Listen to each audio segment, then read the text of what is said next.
Kasaragod school കുട്ടികളുമായി പോയ autorickshaw മറിഞ്ഞ അപകടം 7 കുട്ടികൾക്കും ഓട്ടോ ഡ്രൈവർക്കും പരിക്ക്. 2 സ്കൂളിലെ കുട്ടികൾക്കാണ് പരിക്കേറ്റിരിക്കുന്നത്.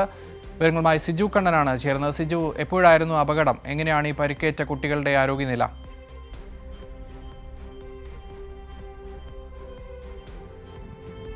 പക്ഷേ ഇന്ന് രാവിലെ 9:30 കൂടിയാണ് അപകടമുണ്ടായത്. സ്കൂൾ കുട്ടികളുമായി പോവുകയായിരുന്ന ഓട്ടോറിക്ഷ റോഡിൽ മറിയുകയായിരുന്നു. നഗരത്തിൽ MG റോഡിൽ ഫോർട്ട് റോഡ് ജംഗ്ഷനിലാണ് അപകടമുണ്ടായത്. അപകടത്തിൻ്റെ CCTV ദൃശ്യങ്ങൾ ഉൾപ്പെടെ പുറത്തു വന്നിട്ടുണ്ട്. അപകടത്തിൽ ഓട്ടോറിക്ഷ റോഡിലേക്ക് പൂർണ്ണമായും മറിഞ്ഞു വീഴുകയായിരുന്നു. ഈ ഓട്ടോയിലുണ്ടായിരുന്നത് 8 വിദ്യാർത്ഥികളാണ്. കാസർഗോട്ടെ മഡോണ AUP സ്കൂളിലേക്കും കാസർഗോഡ് ടൗൺ AUP സ്കൂളിലേക്കും ഉള്ള വിദ്യാർത്ഥികൾ 8 പേരാണ് ഉണ്ടായിരുന്നത്. ഈ വിദ്യാർത്ഥികൾക്ക് അപകടത്തിൽ ചെറിയ പരിക്കേറ്റിട്ടുണ്ട്. ഇവരെ കാസർഗോഡ് ജനറൽ ആശുപത്രിയിൽ പ്രവേശിപ്പിച്ചിട്ടുണ്ട്.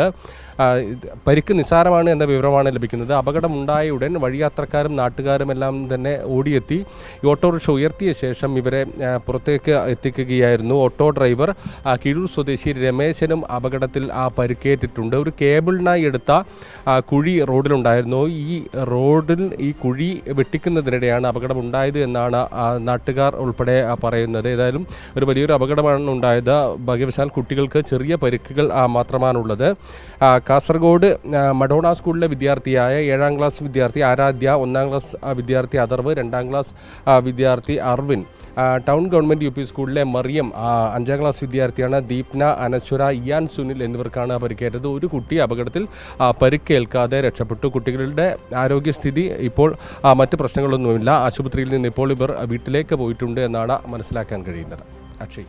ശരി, സിജു കണ്ണനാണ് കാസർഗോഡ് നിന്ന് വിവരങ്ങൾ നൽകിയത്.